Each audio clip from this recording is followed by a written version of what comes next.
Okay, sorry. That was actually unintentional. Let's see if I heal, because I get that there. Anyway, I have 6 delightful games, but what system are we doing today? Well, I've decided that I'm going to do the DS. Is it 4, 6, 8, 9, 20? Wait a minute, didn't I just say 6? Oh, I was wrong. I have 8 DS games I wish to share with you. And, well,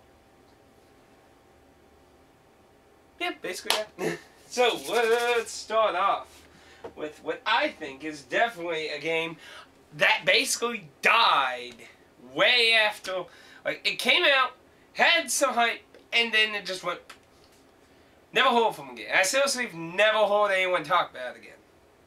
So here we are. You love adventure games, you love puzzle games, you like Phoenix Wright, you like 999, and yes, 999's on this list. Big surprise. Anyway, but that ain't the game. But if you like that kind of games, you like puzzles, you like adventure, and you like a deep, etherical, strange story, then you should check out my friend Ghost Trick, a Phantom Detective. This was done by Capcom, shockingly. I would call it the last decent thing they did before going... Now, Ghost Trick Phantom Detective is an awesome game. It was designed and created by the creator Phoenix Wright. It is very story and puzzle based. Basically, you play as a spirit who has been murdered. Well, you weren't a spirit when you were murdered. You were alive and you were murdered. And you gotta find out what the fuck happened to you. But you have ghost tricks. You can interact with objects and things and basically change the course of reality. Basically, you have a strange power to hop backwards in time if somebody had died recently. Like, if I got stabbed now, he could actually hop into me and revert back to the moments of my death and actually change reality. But only on recent deceased. And so he can interact with objects going back in time trying to save somebody in that. Only to lead up to the grand conclusion of who murdered him and why. The story is twisted, weird, and plot twists will abound, while the end will just flip you around. This was an awesome game. While I would say it has no replayability, because it's a straight linear experience, there's no really branching paths, it's definitely something to experience, and it might be one of those games worth playing every few years too, just the way you experience it. It's very stylized. The aesthetic design of the game is very interesting. They really did really good work with this game. It's really a shame. But later on, you also get additional powers with the help of other spirits to make the puzzle matching even crazier with the ghost tricks.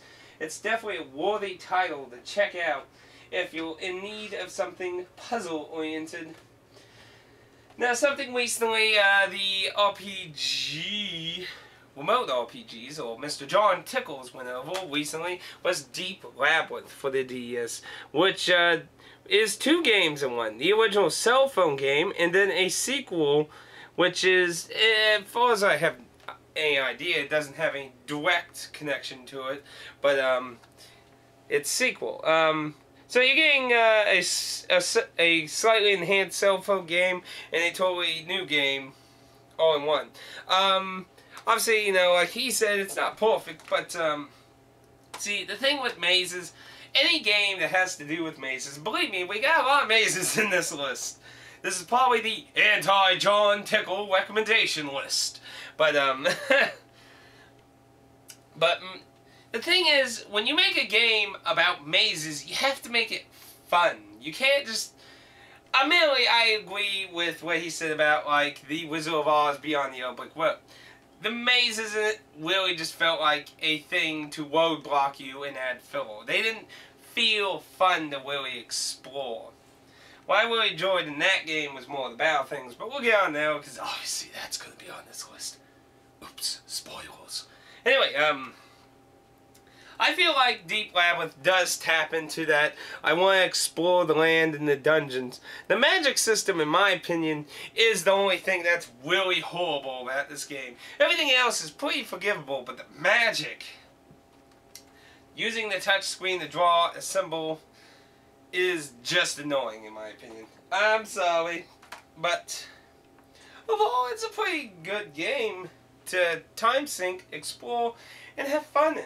And it's pretty cheap the last time I ever saw it, so that's not a very expensive way or thing to get. Now, since I did spoil it, I might as well go to it. I sadly do not own a case for this wondrous game, but The Wizard of Oz Beyond the Yellow Brick Road for the original DS, published by Xseed, created by the creators of Wild Arms. Very bizarre though. This game, I really like this game. Wow, my only real complaint is that I feel some of the skills kind of get thrown to the wayside. Like the Tin Man wants skills to damage every type of enemy, but basically by the end he gets a skill that allows him to get like 4 or 3 hits on the enemy, and it just, what's the point? Those are just worthless. Just do that. I can do more damage with that. And I feel the bosses weren't to the full potential, but they were pretty challenging. But the mazes are what really fell in that game. But everything else is good. It has a fun, intuitive battle system. It's not incredibly complex. It's good for a relaxing RPG experience. If you're looking for something to sit down and just relax and not have to go, oh, fuck! I did 2 million damage! Okay, but I mean, it's good for just a relaxing experience, especially for trips and stuff. You know, if you're going on a plane, long bus ride or something, it's great for that. It's excellent, excellent, excellent. It's very intuitive with the touch controls too. It uses no buttons, it uses touch controls. And admittedly, I'm not the big person to use fancy waggle and touching and everything, but if it's done well, I'm sure you're going to compliment it. And there's no problems with it. It works perfectly fine. Buttons are nice and big, not these little things so you're like, oh, I wanted to hit attack, not defend, I just wasted my turn. So, it's very nicely, and the aesthetic design is very nice. I really like the design of the characters. It's very beautiful and colorful too. You know, we're in a day and age where everything has to be brown and dark. I mean, I don't mind brown and dark, but good lord, throw some liveliness in there once in a while. A colorful adventure, an RPG adventure, and a bizarre concept. The Wizard of Oz Beyond the Yellow Brick Road is a way to go if you want something really strange, simplistic, a little challenging. Some of the bosses can be a little challenging, but overall, it's not a very hard game. I'd say it's just slightly a little under average difficulty. So next. Well, I also spoiled it, so I might as well throw it out too.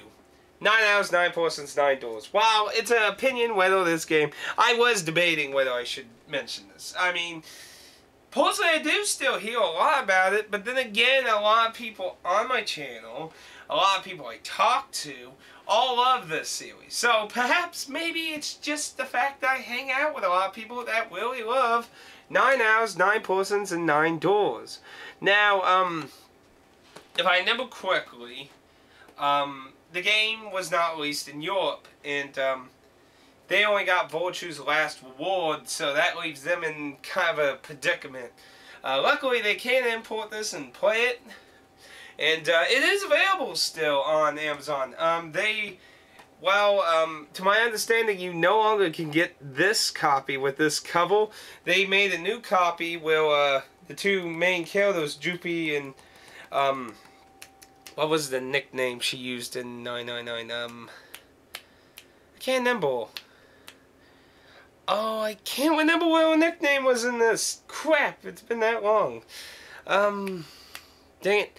Watch it come to me after this video. But, basically it shows them, like, reaching for each other with their hands.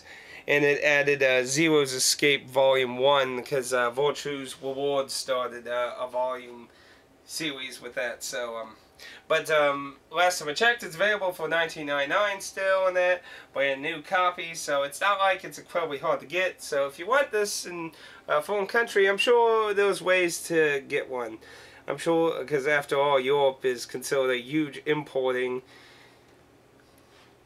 But, about the game anyway, for those who obviously ain't on the same page here, 999 is completely 95% story and 5% puzzle. It's really the story. It has puzzles, but not tons of them. It's really the interactive story and the insane twists and turns and complications of it, and trying to understand what the fuck is going on. You start as a, I think he was a early college student or high school. I think he was like only like, I don't know, he's under 20, I think, I'm pretty sure. But the main character basically gets kidnapped. No idea what the fuck's going on, and they're trapped on a ship, meets other characters, they gotta solve what the hell's going on.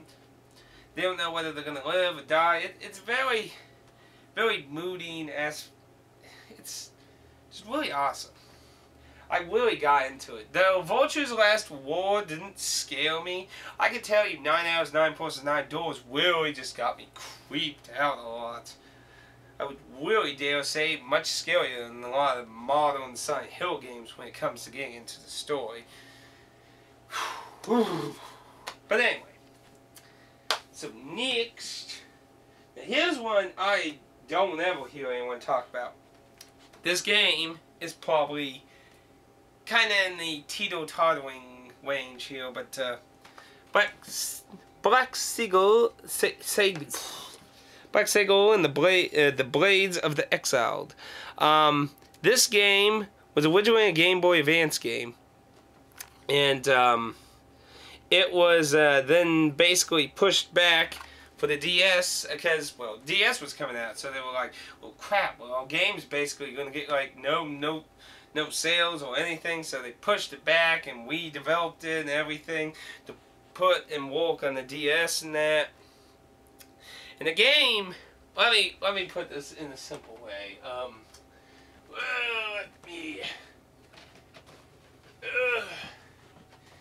If you played this,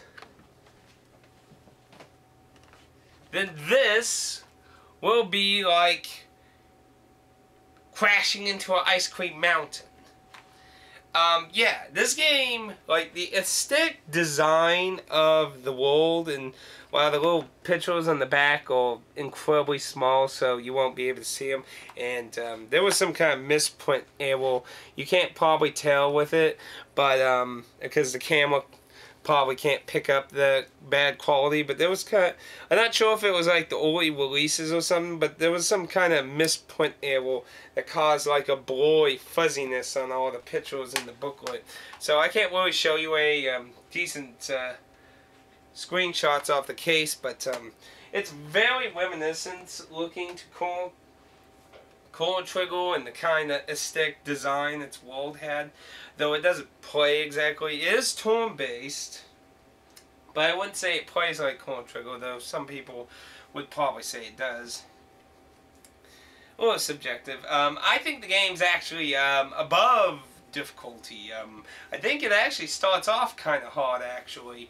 And the kind of boring hard, to be honest. It's kind of that horribly designed beginning RPG. You know, as a big person who plays a lot of RPGs, that doesn't usually bother me very much, because obviously it's really hard to make a beginning of an RPG very interesting, because, you know, it's like, if I give them so many super powered skills, you know, they'll always be blowing the shit out of everything, but then, you know, if I give them nothing, that's just slash, wait for my turn, slash, wait for my turn, potion, slash, wait for my turn, level up 2, slash. So, but the game, well, okay, Mary, I never beat the game. The game has a few flaws, and it's not its gameplay. I think it has to do with its conversion to the DS, really. Like I said, it was originally supposed to be a Game Boy Advance game, and it has several bugs. Basically, there are a few game-breaking ones. There's one that actually skips one of the boss forms I heard about. I've read about a bunch of weird bugs that you have to do a lot of weird things sometimes to get around, and sometimes you might have to just go to an old save because you did something that caused a script error bug. If you're not familiar with a script error bug is where the game has a script, you know, the story. A bug in it means that it basically doesn't understand how to go forward. Like, basically, there's a giant wall now, so you can't do anything. So a permanent script error bug basically means it broke the game. So you either have to go to an old save, or possibly even restart the whole thing over. So, if I remember correctly, there's at least 2 saves on it, so you want to make sure you keep a old save. But, it is very interesting. It has a very nice artistic style. Like I said, it is very heavily, obviously, influenced over Chrono Trigger. I'm not sure how much it's worth now. I'm not sure if it's rare or anything. I certainly never saw it in stores. I had to get it off Amazon. So I'm pretty sure it probably didn't sell well, and it probably didn't have a very large print. So I'm kind of curious, actually, if it might be rare. It's an interesting game to check out, but you have to overlook some of the flaws in it. The programming flaws. But overall, it's still a very interesting experience, and what I did play was enjoyable. And I have been thinking about going back and playing it. It just, I didn't really have the time sink I wanted to sink into it at the time. Whew. Okay. So next up. Oh, which of you 3 do I want to go over? One of you is going to be a really long story. One of you, well, you're all really long stories. Let's go with Suda51. Yes, the infamous Suda51. He seems to be a recurring person I always have to mention. So, you ever heard of Earthbound? Yes, Earthbound. Very unique game. Had lots of bizarre ideas in that. I'm not sure what kind of hype this game had in Japan. I hope it didn't sell well in Japan. But when it was coming to America, basically, a lot of people were like, it's going to be the next Earthbound. It's going to be the Earthbound of the DS. And that game would be Contact. Suda51's first and, as far as I'm aware of, only RPG on the DS. Contact is a very interesting game that breaks the fourth wall and is one of those unique games that involves you as a character. No, you're not the boy. The boy is himself. You or you. You use your DS like as a window communication device. And you basically help the kid through his adventure in that. It's a real-time RPG game. It doesn't really play like Earthbound. If anything, it's a lot of the fourth wall and interesting humor that really makes the game Earthboundish, but not its gameplay. It was published by Atlas in America, as you can see. I don't know if it came out in Europe or that. But it certainly is an interesting game. Obviously, you know, pretty much anything by Suda51 is always bizarrely interesting. Not always necessarily fun, but bizarrely interesting. And I would say this game, in my opinion, kind of killed itself with that whole, it's the next Earthbound hype that it had in America. Because I never hear anyone ever talk about it. It was an interesting game, and I think it's worthy of a look. I'm not sure how well it sold in America, though. I mean, I don't think it did as bad in Japan as it did in Japan. I remember it supposedly sold really not well in Japan. I think I'll save you for last. You're going to have the most dialogue out of everything here. Okay, so this one's kind of a personal thing, too, though. Now, a lot of people probably know one of my favorite RPGs by now if you watch a lot of my videos, my Let's Plays and that. There's something that reoccurs in a lot of it. Lufia. Well, specifically Lufia 2, the Return of the Sinistrals. And as you might always guess, since there's only one thing that possibly can be connected to Lufia on the DS, Lufia, the Curse of the Sinistrals. Now you might be like, betrayal! Okay, sorry, I had to do that, but okay. This game, you can't come into this game thinking it's a port or a remaking. It's a reimagining of Lufia 2. And while in the past I've went on the record to say, screw this game or that, over time I've kind of accepted it a bit. You know, it's not a bad designed game. It's really the expertise. It's really what you wanted from the game that destroyed it for people. Not the fact that the game itself is bad. And I mean, yes, it took concepts from Lufia. It kind of took a lot of the fill out and threw the fill out and focused more on the story. But the story is different in different ways. It has an alternate ending. But it's basically Lufia 2's story put into a steampunk modern age. And it's an action RPG. It's, you know, sort of Kingdom Hearts-ish a little. With a lot of puzzles. It still retains a lot of puzzles. Interesting enough, though, Square Enix did not publish the game in America. Natsumi, who published the original games, published them. Aside from Wounds of Law, Atlas published that one for us. But, and I'm not really sure why that was. Square Enix doesn't usually let other companies publish their games. It's a pretty odd thing. And if I remember quickly, there was an interview one of the game companies did with them about that, where they were like, well, why did, you know, because I can't remember what that one company was. They published a number of Wii and DS games in their early life. They went out of business though, but I can't remember what they called, but they tried to get the Bahamut game that was on the DS that Square Enix didn't publish over here, and they got refused, and then it was about that really. But overall, it's an action-oriented game. If anything, the game certainly made the soundtrack awesome. Though I love the original one too, but I mean, I'm just saying, I don't know, but certainly it was a lot more forgiving than, say, like, this game. Wow, I did forgive this game eventually. When I got it, I was fucking pissed at first though, but, that's a whole nother story. That's a whole nother... Overall, it's not a bad game. If you were expecting a turn-based RPG, no, it's not that. It's an adventure game. Focusing on a lot more of the bigger picture, throwing out a little of the filler on that. I'd say it's definitely worth checking out. Okay, so the last one. I got multiple games to talk about, but it's all, I mean, the episode is about one game, but I got multiple games I want to talk about with it. So, let's start out with the first one here. So, if you ever wanted to experience a modern version of Wizardry, the Proving Grounds of the Mad Overlord. I think the last one was called the Bleeding Grounds, wasn't it? Dang.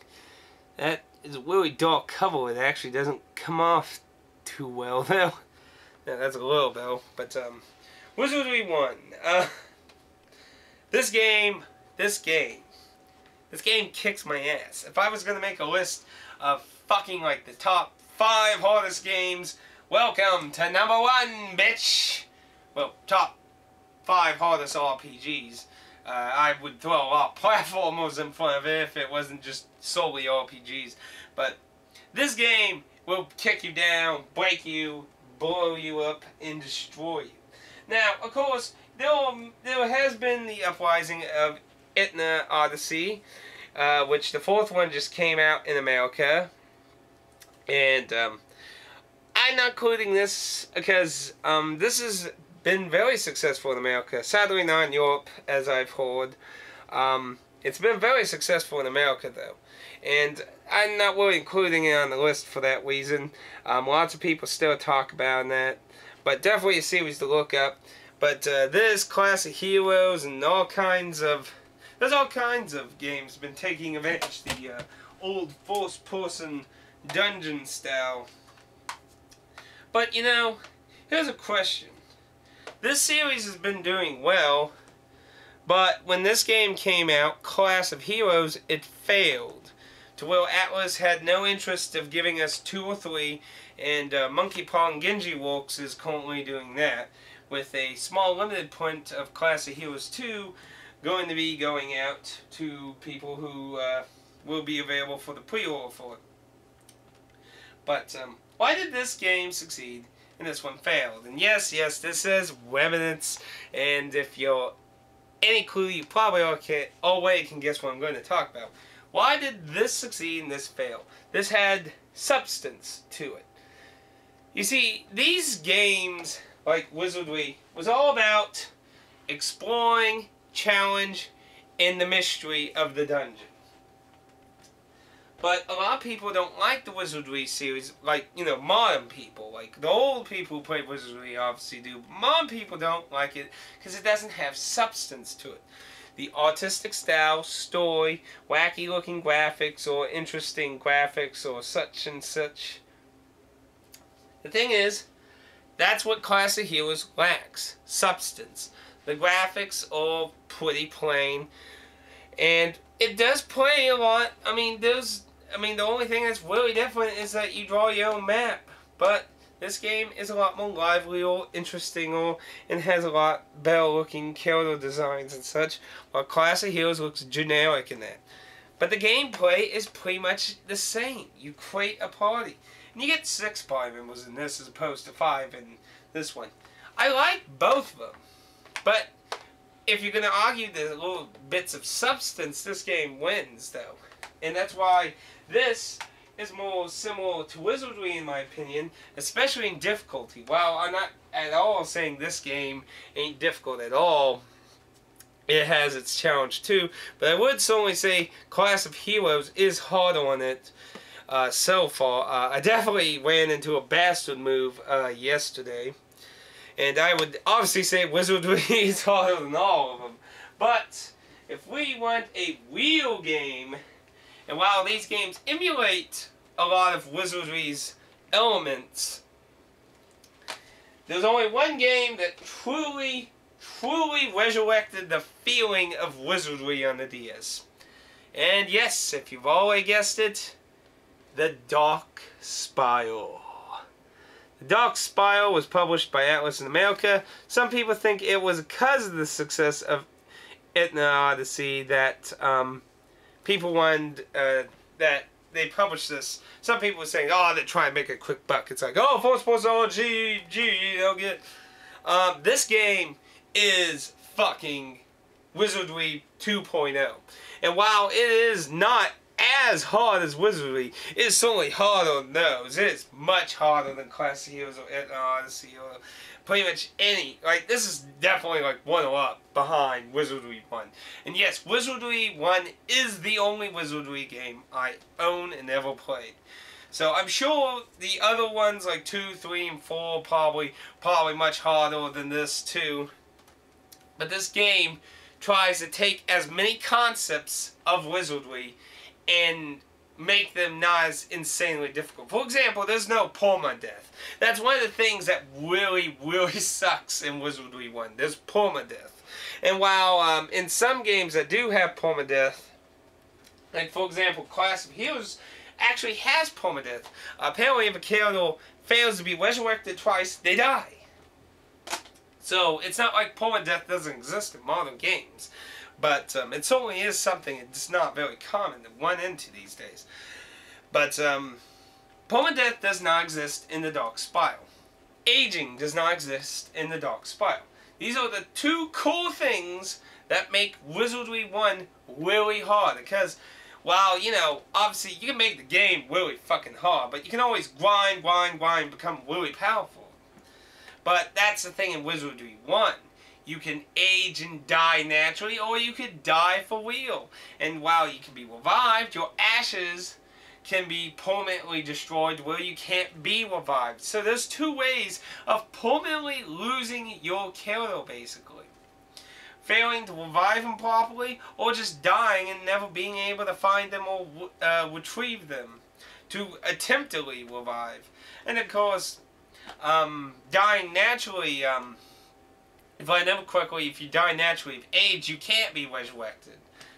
If I remember correctly. So, I mean, basically, you're raising a party to get really powerful gear to bring back and keep, and when that party dies out, you send a new party with the new guild who are able to actually hack through a lot of shit you've already done with the overpowered guild and progress further to get more powerful guild. And while that is not, you can avoid that, but you would have to know what the fuck you're doing. If you're doing blindly, that's how it's going to go. Got maps, walk through and that. You could do it with your original party. But the Dark Spiral has so many things in common. Like equipment, the shop. It's all a ruse. Like, a lot of the expensive shit, it's not actually very useful. There is a lot of similar traits. Magic, the way your party works with, like, Clash of Heroes shares a very similar party system to the Dark Spiral in Wizardry. Where the back row is very limited in what they can do. And magic is incredibly powerful in this game. Early on, it really has classes that are very short and long term, early and late. While melee killers are useful short term in the beginning of the game, long term are wizards and shit. While they suck for the short term beginnings of the game, for pretty much everything else once they get spells and shit, they are essential to your survival. No exceptions. And unless you do a Let's Play of a solo one, fuck you. No, sorry. Well, I wouldn't be surprised if someone did. Dark Spiral has two interesting aspects to it also. It has a retro mode where the graphics and music will revert to a very DOS line box style or the bizarre, strange dark style. It's very anti-anime looking. If Japanese graphics and shit are a big turn off, this game is not in your world. Though it is a Japanese game, the graphics don't resemble anything of fucking anime, that's for sure. So, if you don't like anime, and you're like, oh, Japanese game's good, well, you might want to take a look. But of course, I highly recommend you be into wizardry or really hardcore shit. This game is hard, it will beat you down. While in Clash of Heroes and Tournament Odyssey, you can actually explore some of the first floor without immediately dying. Wizardry 1 and the Dark Spiral certainly share a very similar trait that the very first party you went into has high chance of murdering you, and you have to start all over again. Except in Wizardry, here's what I always found evil in Wizardry. It auto-saves. It has, I don't know how it works, but like, you reset or turn the power and shit off, it fucking saves it. So your party dies, it's saved. You fucking just like, just reset, start back in time. It saves. You're still in the fucking dungeon. You're dead or whatever.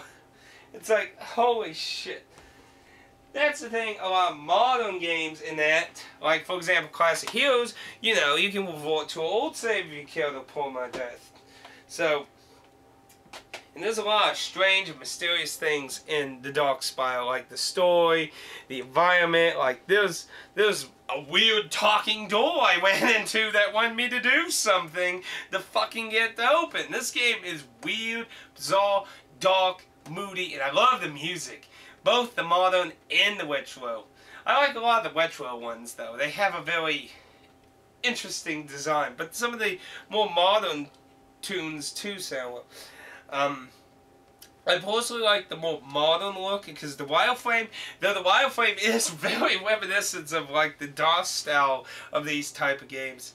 I'm not really big into the whole wireframe thing, so I'm more, but you know, it's an option. And I appreciate that. The game, as far as I understood, failed in America, and the game is incredibly well, to my understanding. Usually hitting up to about $80 for my here. That might have changed, you know. Rarity prices can always fluctuate a lot, but that's the last time I ever looked into it. And those are some interesting DS titles with, well, really, a lot of them have some personal connections. But you. I always want to play Wizardry. I always keep trying and then just getting pissed off because of the permadeath and shit. if it just wasn't for the aging, I would be fine with everything. Because, you know, permanently dying would be your own fault for pushing on forward. But just the aging aspect's just annoying. I hear the DOS version's easier, though, because you can avoid aging in that one. Much easier than the NES version. But that's another story. Anyway, those are 8 games. 8 delightful games for your DS. So I hope some of you go and check out some of them, you know. Remember, DS rules. But anyway, if you got any questions or anything about any of these titles, feel free to ask. I am glad to help with any information or questions or inquiries you have about any of these titles. They're all delightful titles I think are worthy of your time to check out. They are forgotten games that I feel nobody really talks about anymore. Well, I talk about 999 all the time, but that's just because I hang out with a little group of awesome people who just talk about it all the time. Outside that, I never hear anyone talk about it. So, yeah, those are my games. If you got any suggestions of any game systems you would like to see for forgotten games, feel free to leave a suggestion of that. So for that, I hope you enjoyed. If you have any games you would like to throw at me that I might not know, feel free to, and I hope you enjoyed. Hope you check out some of the games, and I hope you always enjoy, because that's always the best part, having fun. So anyway, I gotta go drop another 20 hours in Classic Heroes, because that fucking game just keeps kicking my ass.